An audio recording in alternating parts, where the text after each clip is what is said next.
Hi students, welcome back to the channel. तो आइए बड़ा करते हैं क्वेश्चन नंबर 18। तो इसकी स्टेटमेंट है हमारे पास, the sum of the fourth and eighth terms of an AP is 24 and the sum of the sixth and the 10th terms is 44। Find the first three terms of the AP. तो बेटा उसने कहा है आप arithmetic progression की पहली तीन terms निकालिए और इन्हें निकालने के लिए जो हमें कंडीशंस दिए बेटा वो ये है कि आप अगर इस एपी की फोर्थ और एट्थ टर्म का सम करते हैं। सम का मीनिंग क्या होता है बेटा? प्लस करना। अगर हम इन दोनों टर्म्स का प्लस करते हैं हमें क्या मिल रहा है बेटा? 24। अगर हम इसकी सिक्स्थ टर्म और 10th टर्म का सम करते हैं बेटा हमें मिल रहा है, क्या मिल रहा है बेटा? 44। इन दोनों को प्लस करके अब हमने इन दोनों कंडीशंस को यूज करके हमने निकालना क्या बच्चों? ए और डी। क्योंकि अगर मुझे ए और डी पता चल गया तो मैं इसकी कोई भी टर्म निकाल सकता हूं। तो आइए करते हैं बेटा इस क्वेश्चन को। तो हम सबसे पहले यहां पे लिखेंगे कि बाय गिवन कंडीशंस, कि जो भी मुझे यहां पे कंडीशंस इक्वेशन में गिवन है तो वो कौन कौन सी है बेटा? सबसे पहली कंडीशन है कि फोर्थ टर्म में अगर हम इसकी एट्थ टर्म को ऐड करते हैं तो मुझे मिल रहा है 24, और अगर मैं इसकी सिक्स्थ टर्म में उसकी 10th टर्म को ऐड करता हूं तो हमें मिलता है बेटा 44। तो बेटा सबसे पहले ए और डी को निकालने के लिए हमें यहाँ पे ए और डी भी तो चाहिए, तो इन्हें जनरल फॉर्म में कन्वर्ट कीजिए। तो फोर्थ टर्म की जनरल फॉर्म क्या होती है? ए प्लस 3d प्लस, और एट्थ टर्म की जनरल फॉर्म क्या होगी बेटा? A plus 7d is equal to 24। तो इसे सॉल्व करेंगे, ए प्लस ए हमें मिलेगा बेटा 2a plus 3d plus 7d हमें मिलेगा बेटा 10d इज इक्वल टू 24। तो इसे और सिंप्लीफाई करने के लिए बच्चों यहां से हम 2 को कॉमन निकालेंगे, हमारी कैलकुलेशन और भी आसान हो जाएगी। तो यहां पे आएगा मेरे पास a प्लस 10 में से मैंने 2 कॉमन निकाले तो यहां पे क्या आएगा बेटा? 5d is equal to 24। अब ये 2 मेरा यहाँ पे क्या हो रहा है? मल्टीप्लाई। तो जब राइट हैंड साइड पे जाएगा तो ये चला जाएगा अपॉन में, तो हमें मिलेगा 24 अपॉन 2, 2 1 जार 2, 12 2 जार 24। तो हमारे पास बेटा जो पहली इक्वेशन बनी है वो बनी है a plus 5d is equal to 12, और दूसरी इक्वेशन बच्चों हम यहां से बनाएंगे। तो सिक्स टर्म की जनरल फॉर्म होगी a प्लस 5d और 10th टर्म की होगी a plus 9d is equal to 44। तो यहाँ पे a plus a 2a plus 5d plus 9d 14d is equal to 44। तो इन दोनों से फिर से हम बेटा 2 को कॉमन निकाल लेंगे तो हमारे पास आएगा a प्लस 14 में से 2 कॉमन निकाला तो यहाँ पे आएगा 7d इज इक्वल टू 44, और 2 को ट्रांसफर्स करेंगे तो हमें मिलेगा a plus 7d is equal to 44। 2 कहां पे जाएगा बेटा? इसके अपॉन में, क्योंकि यहाँ पे मल्टीप्लाई हो रहा है। 2 1 जार 2, 22 जार 44। तो a plus 7d is equal to 22, ये है मेरी बच्चों इक्वेशन नंबर 2।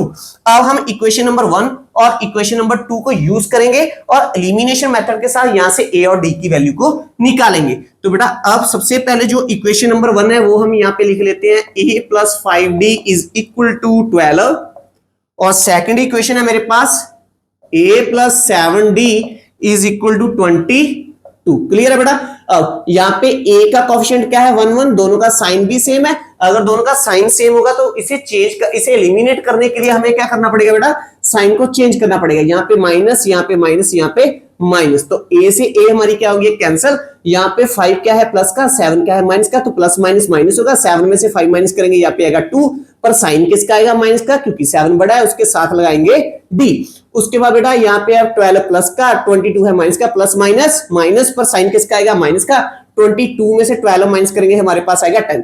तो बेटा माइनस से माइनस कैंसिल कर दिया, तो d की वैल्यू मेरे पास आई है 10 upon 2, d is equal to 5। Clear बेटा? डिफरेंस पता चल गया। अब हम d की वैल्यू को पुट करेंगे किसी भी इक्वेशन में, चाहे 1 में पुट कर लो चाहे आप 2 में पुट कर लीजिए। तो अब हम करेंगे कि put d is equal to 5 in equation number 1, then we get, तो हमें मिलेगा बेटा a plus 5d is equal to 12, a plus 5 into D की जगह पे आएगा 5 इज इक्वल टू 12, तो a प्लस 5 5 जार 25 इज इक्वल टू 12। तो a हमारे पास आया बेटा 12 प्लस 25 को ट्रांसवर्स करेंगे तो ये बदल जाएगा माइनस 25। तो 12 है हमारा प्लस का, 25 है माइनस का, प्लस माइनस माइनस होगा, पर साइन किसका आएगा? माइनस का। 25 बड़ा है तो यहाँ पे माइनस करके आ गया बेटा a हमारे पास आई है माइनस की 30। क्लियर है बच्चों। अब हमने करना क्या है, उस एपी की पहली 3 टर्म्स निकालनी है। तो पहली टर्म तो मैंने निकाल ली है, तो अब हमारे पास एपी की जो 3 टर्म्स है बेटा, जो फर्स्ट टर्म है वो तो मेरे पास है माइनस का 13, वो मैंने निकाल लिया है। क्लियर है। उसके बाद अब हम सेकेंड टर्म को निकालने के लिए क्या करेंगे, फर्स्ट टर्म लेंगे, इसमें डिफरेंस को ऐड कर देंगे।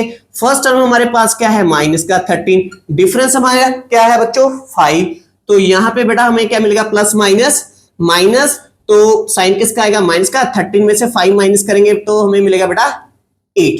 क्लियर है। और हमने इसकी एक निकालनी है थर्ड टर्म, तो उसके लिए हम सेकंड टर्म लेंगे -8, इसमें फिर से डिफरेंस ऐड कर देंगे, वो है मेरा 5, तो यहां पे आ गया प्लस माइनस माइनस, तो साइन आएगा माइनस का, 8 बड़ा है, 8 में से 5 माइनस करेंगे, यहाँ पे आएगा 3। तो हमने पहली 3 टर्म से निकाली है बेटा, तो यहां पे लिखोगे कि required AP is, first term है -13, दूसरी टर्म है -8, तीसरी टर्म है -3, सो ऑन। क्लियर है बेटा। ये था हमारा क्वेश्चन नंबर 18। आई होप आपको बहुत ही अच्छे ढंग के साथ समझ में आया होगा। अगर आपको बच्चों मेरे टीचिंग का मेथड अच्छा लगता है, प्लीज मेरी इस वीडियो को लाइक और शेयर कीजिए, मेरे इस चैनल को सब्सक्राइब कीजिए। अब आप इसे पॉज कीजिए वीडियो को और इसे नोट डाउन कीजिए, मैं इसे इरेज करके तब तक नेक्स्ट क्वेश्चन की स्टेटमेंट लिख लेता हूं, क्वेश्चन नंबर 19 की। आइए बड़ा करते हैं क्वेश्चन नंबर 19। इसकी स्टेटमेंट है हमारे पास, Subba Rao started work in 1995 at an annual salary of rupees 5,000 and received an increment of rupees 200 each year. In which year did his income reach rupees 7,000? तो बच्चों उसने इक्वेशन में हमें कहा है कि सुब्बा राव नाम का एक व्यक्ति है जिसने 1995 में काम शुरू किया, तब उसकी सालाना आमदन एनुअल सैलरी थी बेटा रुपीस 5,000, और उसे एक साल के बाद, हर एक साल के बाद कितना इंक्रीमेंट मिल रहा है, 200 रुपीस का। तो दैट्स मीन जब उसकी 1996 में एनुअल सैलरी कितनी होगी बच्चों 5,200, क्योंकि उसे इंक्रीमेंट कितने का मिला है, 200 रुपीस का। सेम एज 1997 में उसकी सैलरी कितनी होगी फिर से 200 का इंक्रीमेंट मिलेगा, तो वो बन जाएगी बेटा 5,400 रुपीज। ऐसे ही चलते चलते उसने कहा कि उसकी सुब्बा राव की सैलरी है बेटा वो 7,000 पर पहुंच गई है। अब हमने ये बताना है कि 7,000 जो उसकी सैलरी थी वो कौन से ईयर में थी। तो बेटा जब हमने स्टेटमेंट को पढ़कर यहां पे लिखा, तो जो ये लिस्ट ऑफ नंबर्स बनी, ये बन गई है हमारी एपी। तो यहां पे लिस्ट ऑफ नंबर हमारी एपी फॉर्म हो रही है। तो अब हमने एक्चुअल में निकालना क्या है इस एपी में, तो ये तो मेरे पास है फर्स्ट टर्म, ये है मेरे पास सेकंड टर्म, ये है मेरे पास थर्ड टर्म। मुझे ये मालूम नहीं है कि 7,000 कौन सी पोजीशन पर है। अगर मुझे ये पोजीशन मालूम नहीं है, इसका सीरियल नंबर मालूम नहीं है, तो हम ये मान के चलेंगे कि इसका सीरियल नंबर है n। तो मैंने ये मान लिया जो 7,000 है बच्चों, ये लास्ट टर्म है, इसे हम कहेंगे nth टर्म, और n हमारा क्या होता है बेटा सीरियल नंबर। अब हमने ये निकालना है कि इसका सीरियल नंबर क्या है, ये कौन सी पोजीशन पे है। तो सीरियल नंबर को निकालने के लिए हमें मालूम है हमें क्या चाहिए, एक तो चाहिए फर्स्ट टर्म, वो है मेरे पास 5,000, और एक हमें चाहिए बेटा कॉमन डिफरेंस। कॉमन डिफरेंस निकालने के लिए पहली 2 कंसेक्यूटिव टर्म आप लोगे और सेकंड टर्म में से हम फर्स्ट टर्म को माइनस कर देंगे, तो हमें डिफरेंस मिल जाएगा, वो है 200। क्लियर बेटा। और n हमने निकालनी है, सीरियल नंबर हमें मालूम नहीं है, तो बेटा n को निकालने के लिए हम कौन सा फॉर्मूला यूज करेंगे, nth टर्म का, वो मुझे मालूम है। nth टर्म हमारे पास क्या है, a plus n-1 into D, ये हमें दिया वो है बेटा 7,000। तो हम इसी को यूज करेंगे और यहां पर a और d की जगह पे वैल्यू को पुट कर देंगे। तो हमारे पास फर्दर आएगा बच्चों a plus n-1 into D is equal to 7,000। a की जगह पे आएगा बेटा 5,000 प्लस n की वैल्यू मैंने निकालनी है, ये एज इट इज रहेगा, और d की जगह पे हम लगाएंगे 200 इज इक्वल टू 7,000। तो सबसे पहले बच्चों हम क्या करेंगे, 5,000 को शिफ्ट करेंगे राइट हैंड साइड पे। तो फर्दर स्टेप में हमें मिलेगा n-1 into 200 is equal to 7,000। 5,000 किसका है बेटा प्लस का, जब शिफ्ट करेंगे ये किसका हो जाएगा माइनस का, तो हमें मिलेगा n-1 into 200 is equal to 7,000 minus 5,000। बच्चों क्या आया हमारे पास 2,000। क्लियर है। अब यहां पे 200 क्या हो रहा है मल्टीप्लाई, जब हम इसे लेके जाएंगे राइट हैंड साइड पे तो ये क्या बन जाएगा बच्चों, ये अपॉन में चला जाएगा 2,000 के, तो ये चला गया अपॉन में, नीचे आ गया 200। क्लियर है। अब इसकी 0 इसके साथ कैंसिल हो गया, इसकी 0 इसके साथ कैंसिल हो गया, 2 1 जा 2, 10 2 जा 20, तो n-1 हमारे पास आ गया बच्चों 10, और -1 को ट्रांसवर्स करेंगे तो ये माइनस का हो जाएगा प्लस का 1, तो n इज इक्वल टू हमें मिल गया बेटा 11। तो दैट्स मीन हमने ये निकाल लिया है कि ये कौन सी पोजीशन पे है बेटा, ये है 11th पोजीशन पे। तो दैट्स मीन ये था फर्स्ट ईयर की सैलरी, ये थी सेकंड ईयर की सैलरी, ये थी थर्ड ईयर की सैलरी। तो ये कौन सी ईयर की सैलरी है बच्चों, 11th ईयर की सैलरी। तो दैट्स मीन 11 साल बाद वो 7000 पर पहुंचा है। तो हम अपना फाइनल आंसर कैसे लिखेंगे, हम लिखेंगे कि after 11 years his salary, after 11 years, years भी लिख देते हैं बेटा, ईयर कौन सा होगा, तो 1995 में शुरू किया था उसने काम, आफ्टर 11 ईयर्स। तो कौन सा ईयर हुआ बच्चों, 5 + 1 हो गया 6, 9 + 1 हो गया 10, यहां पे आ गया 1, तो यहां पे आ गया बेटा 10, यहां पे आ गया 1, तो यहां पे आ गया 2006। क्लियर है बेटा। तो कौन सा ईयर बना, 2006, after 11 year 2006 year his salary reach at ₹7,000। तो ये है हमारा बच्चों फाइनल आंसर। आई होप आपको ये क्वेश्चन नंबर 19 बहुत ही अच्छे ढंग के साथ समझ में आया होगा। अब आप वीडियो को पॉज कीजिए, इसे नोट डाउन कीजिए, फिर हम करेंगे इसका लास्ट क्वेश्चन, क्वेश्चन नंबर 20। तो आइए बेटा करते हैं क्वेश्चन नंबर 20। तो इसकी स्टेटमेंट है हमारे पास, Ramkali saved ₹5 in the first week of a year, then increased her weekly savings by ₹1.75. If in the nth week her weekly savings become ₹20.75, find n। तो बच्चों उसने इक्वेशन में हमें कहा है कि जो रामकली है उसने साल के जो पहले हफ्ते सेविंग किया वो उसने किया ₹5 की। तो दैट्स मीन जो फर्स्ट वीक सेविंग की उसने की ₹5 की। उसके बाद जो उसकी सेविंग है बेटा वो हर हफ्ते के हिसाब से, पर वीक के हिसाब से बढ़ रही है, वो ज्यादा सेविंग करती है। कितनी ज्यादा सेविंग करती है, ₹1.75। तो दैट्स मीन दूसरे हफ्ते उसने सेविंग कितने की, तो दैट्स मीन उसने सेविंग की बेटा ₹1.75 ज्यादा। तो ये बन गया बच्चों ₹6.75। उसके बाद उसने कहा है ऐसे चलते चलते हमें ये मालूम नहीं है हम कौन से वीक पे पहुंच गए हैं, हम पहुंच गए nth नंबर ऑफ वीक पे। तो nth नंबर ऑफ वीक में जो उसकी सेविंग है वो बढ़कर कितनी हो चुकी है, वो बढ़कर हो चुकी है बेटा ₹20.75।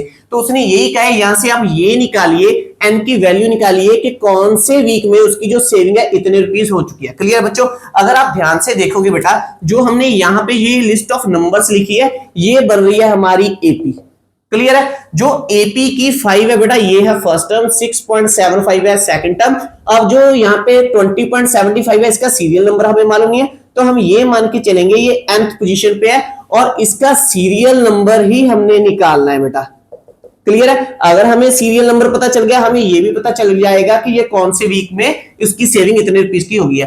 तो n की वैल्यू को निकालने के लिए हम कौन सा फॉर्मूला यूज करेंगे बेटा, nth टर्म का। तो nth टर्म का फॉर्मूला यूज करने के लिए बेटा हमारे पास फर्स्ट टर्म है 5 और हमें कॉमन डिफरेंस भी चाहिए। तो पहली 2 कंसेक्यूटिव टर्म लोगे और सेकंड टर्म में से फर्स्ट टर्म को हम माइनस करेंगे तो हमें कॉमन डिफरेंस मिलेगा 1.75 जो यहाँ पे हमें गिवन भी था। इसके बाद n की वैल्यू हमने निकालनी है, ये हमें मालूम नहीं है। और जो nth टर्म है बेटा वो जिसका फॉर्मूला होता है a + n-1 * d, ये हमें ऑलरेडी यहाँ पे दी है, वो कौन सी है 20.75।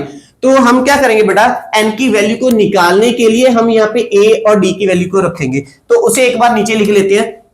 तो हमारे पास आएगा a + n-1 * d = 20.75। तो बेटा a की वैल्यू यहां पे रखेंगे 5 + n-1 और d की वैल्यू है 1.75 = 20.75। तो सबसे पहले बच्चों हम क्या करेंगे 5 को ट्रांसफर्स करेंगे, ये प्लस का है उस और जाके क्या हो जाएगा माइनस का। तो हमें फर्दर स्टेप में मिलेगा n-1 * 1.75 = 20.75 - 5। तो फर्दर हमें मिलेगा बेटा n-1 * 1.75 = 20.75 - 5 बेटा कितना आएगा 15.75। तो बेटा यहां पे 1.75 क्या हो रहा है मल्टीप्लाई, जब हम इसे राइट हैंड साइड पे शिफ्ट करेंगे तो ये चला जाएगा अपॉन में, तो हमें मिलेगा n-1 = 15.75 डिवाइडेड बाय 1.75। तो बेटा इसे सॉल्व करने के लिए हमें क्या करना पड़ेगा, इसके डेसिमल को हटाना पड़ेगा। तो डेसिमल को रिमूव करने के लिए 1.75, तो इसके नीचे क्या आएगा बेटा 100, इसका डेसिमल रिमूव किया तो यहाँ पे नीचे कितनी जीरोस आई हैं 2। तो 1.75 का जब आप डेसिमल रिमूव करोगे तो इसकी जीरोस बेटा ऊपर चले जाएंगी। ठीक है। तो अब हमने बेटा इसे डिवाइड करना है। तो 100 से 100 हमारा क्या हो गया बेटा कैंसिल। और 175 को इससे कैंसिल करने के लिए हम क्या करेंगे बेटा, हम करते हैं इसे 25 से डिवाइड कर देते हैं, ठीक है। तो 175 को भी 25 से डिवाइड कर दिया हमने, ये देख लीजिए, ये भी 25 के टेबल पे आ रहा है। और 1575 को भी हम डिवाइड करेंगे किसके साथ, 25 के साथ। तो कितना आएगा बच्चों, 25 7 175 और 25 6 150 और यहाँ पे आ गया 7, ऊपर से आ गया 5, 25 3 75। तो बच्चों कैंसिल करके यहाँ पे नीचे क्या आया 7, ऊपर हमारे पास क्या है बच्चों 63। तो 7 1 7, 9 7 63। तो बेटा हमें फर्दर क्या मिला है, यहाँ पे मैं इरेज कर लेता हूं, चलो यहीं पे लिख लेते हैं, ठीक है। तो n-1 इज इक्वल टू हमें क्या मिला बेटा 9, -1 को भी शिफ्ट करेंगे तो n की वैल्यू आएगी हमारे पास 9 + 1, n हमें बेटा मिला है 10। तो हमने ये निकाल लिया बेटा कि कौन से वीक में उसकी जो सेविंग है 20 रुपीज 75 हो चुकी है बेटा 10th वीक में, ठीक है। और यहाँ पे नीचे फाइनल आंसर हम यहां से लिखेंगे कि इन दी 10th वीक, इन दी 10th वीक, उसके बाद फर्दर हमें दिया है हर वीकली सेविंग्स, हर वीकली सेविंग्स बिकम्स ₹20.75। तो ये हो गया बच्चों हमारा फाइनल आंसर। तो आई होप आपको बेटा ये क्वेश्चन नंबर 20 बहुत ही अच्छे ढंग के साथ समझ में आया होगा। अगर आपको मेरे टीच का मेथड अच्छा लगता है प्लीज मेरी इस वीडियो को लाइक और शेयर कीजिए, मेरे चैनल को सब्सक्राइब कीजिए। मिलेंगे नेक्स्ट वीडियो में जिसमें हम करेंगे बेटा एक्सरसाइज 5.3 की शुरुआत। तब तक के लिए thanks for watching, take care, bye bye dear students.